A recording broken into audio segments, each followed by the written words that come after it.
Welcome to week 2 of our special summer content series. If you haven't had a chance to go watch the first video about worship and whether churches should use smoke in worship, let's just say it was memorable. You should go check it out. But today we're going to be talking about church hopping and whether or not that's good for you. And we have our wonderful life group leader, director, soon-to-be pastor. We are going to ordain you later this year. You got to pass the test, though. David Mueller, welcome. Thank you. Good to be. So, David, tell us a little bit about what you do here at West Bradenton, but give us like the 30-second version. 30-second version, I work with our life groups, and I try to make Tim's job easier, and I'm moderately successful. You should make Tim's job harder. I do that Okay, the good. other half of the time. That's for the record. Yeah. So part of what we're doing in this series is working through our church covenant, but doing so in a really fun way. And we talked first about our desire for worship and how we want everyone worshiping well. That was last week's episode. Today we're talking about growth and how we expect our church members to grow. But in talking about growth, let's talk about church hopping, because I think this is one of the biggest hurdles to discipleship, one of the biggest hurdles to growth. What say you, David? Don't do it. Don't do it. Don't do it. No. Lock in for life. No. Yeah, I get it. I think we have, I think there's two ways to fall off the cliff there. You can be locked in for life to a church and have an unhealthy relationship there, or you can just drift around and never actually lock in and commit and say, hey, I'm here to grow and grow, not just by myself, but grow with the members of this body and say, hey, I'm here. While I'm here, I'm engaged and looking for opportunities to make the most of it. So drifting is bad. Commitment is good. Yes. Now, there are times to move your membership. That's the language that we use. Not every church has that same language. There's times, life stage issues, something, if your church abandons its doctrine and you need to go to another church, sometimes you just move and, hey, you moved across town and it's now 45 minutes to get to church, and that's just an unreasonable amount of time for your family. So there's, of course, cases where you do need to move from one church to another. But I think this whole idea of church hopping is something that is more pervasive in our culture, and most of it unnecessary. And I think part of the issue is you don't ever really develop roots. And if you don't develop roots, you don't develop accountability. So talk a little bit about what you expect in our groups and how that helps produce a disciple. Wow. First off, I think that the problem itself is just an anomaly. If you look at, the globe and church history over the past 2 millennia. Okay, what a weird scenario that we get to church hop. In the last 2,000 years, across all cultures, all places, this is a very narrow problem to the United States, North America, maybe parts of Europe, but probably more United States, and recent. Yeah, I have a friend who just, he was actually going to be a church planter in Afghanistan, and he was talking about you got like 3 believers. Are you supposed to say that? I didn't say his name. Okay. I feel relatively safe. Someone's going to come ask you some questions now. Exactly. But he was just talking about, the challenge of believers are 45 minutes apart, and they're just trying to get together to grow because they found Jesus, they love what they found, and they're trying to grow in the gospel, and they're having to just go across large geography to just find other believers.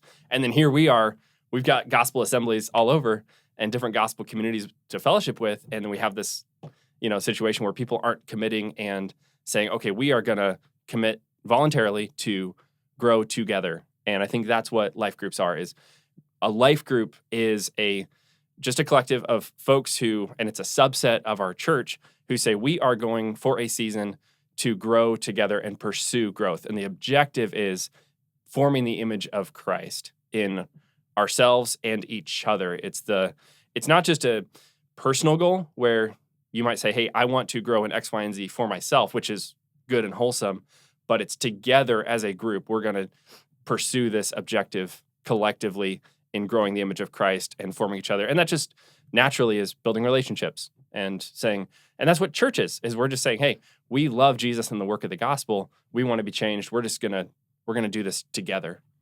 So a lot of this is motive, and it's tough for us to obviously assign motive to any person. If you're watching this and you've recently moved to a different church, maybe you had good reasons to do that, and maybe it was really good for your soul. We're talking about kind of the collective whole of this thing, and how it really has become a problem in the United States.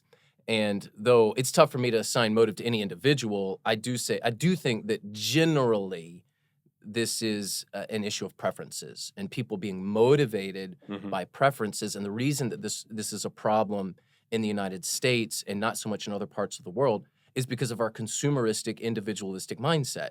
You know, I don't have the exact mix of church activities that I want in one place, or the exact way of, you know, the way I think things need to be done here, so I'm going to try to go find that in another place. And inevitably, churches change, and they're constantly changing. Yeah. In fact, you have to change in order to continue to grow. And when your preferences change at the church, you tend to hop to another church where you think you're going to find those preferences. When all of that ends at that church, you're hopping to another church.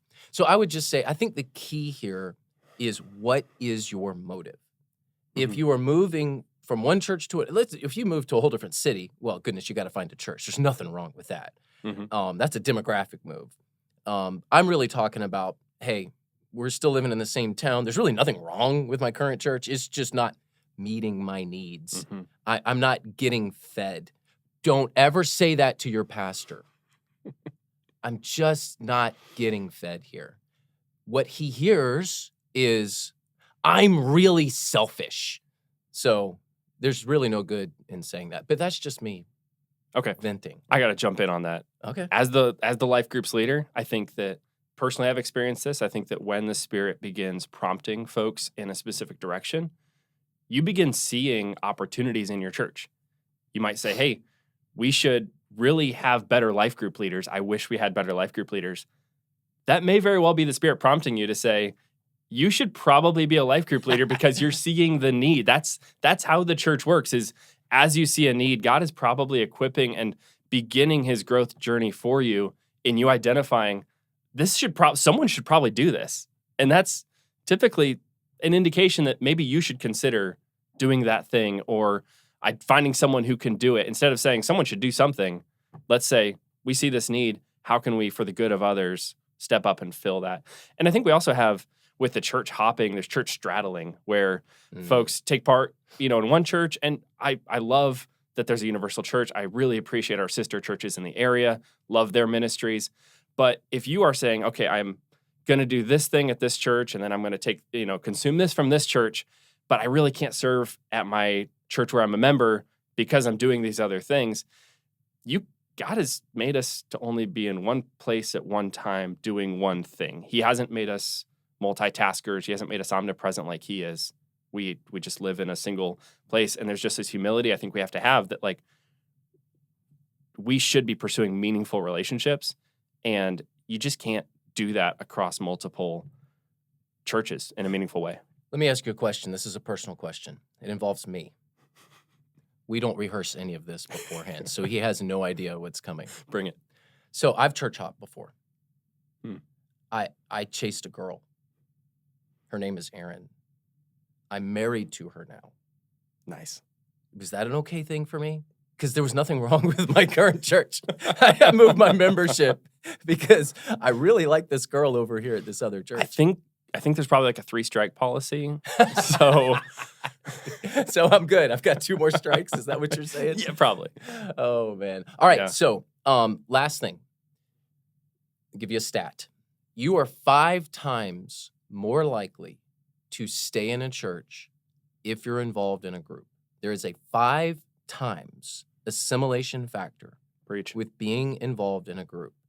So if you stay in a church for 5 years, you're likely, 83% of people will stay in a church after 5 years if they're involved in worship and a group. Only 16% of people will stay in a church after 5 years if they go to worship only, and they tend to fade. You don't leave all at once.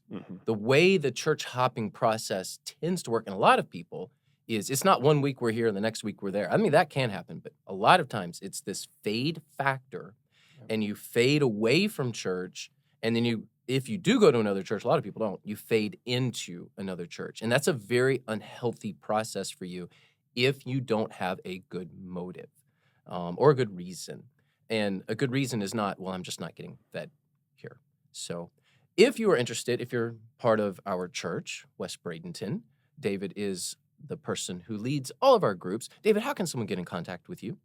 They can go to groups.westby.org, and there's a form there. You can send that, and I would love to get in touch with you there. Stop by the Connect desk, or just email groups@westby.org. Perfect. Okay, next week, we are going to be talking about serving, which is another part of our covenant, and travel sports, and whether or not travel sports interferes with that.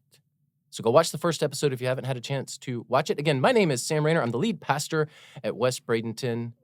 Give us a like, give us a thumbs up, give us a comment in the, hey, if you didn't like what I had to say and you want to be cantankerous about it, there is a comment section in YouTube. It really helps our algorithm. So go do that. And all of you who are part of West Bradenton, thanks for tuning in to this special summer content series called Real Talk and Hot Takes.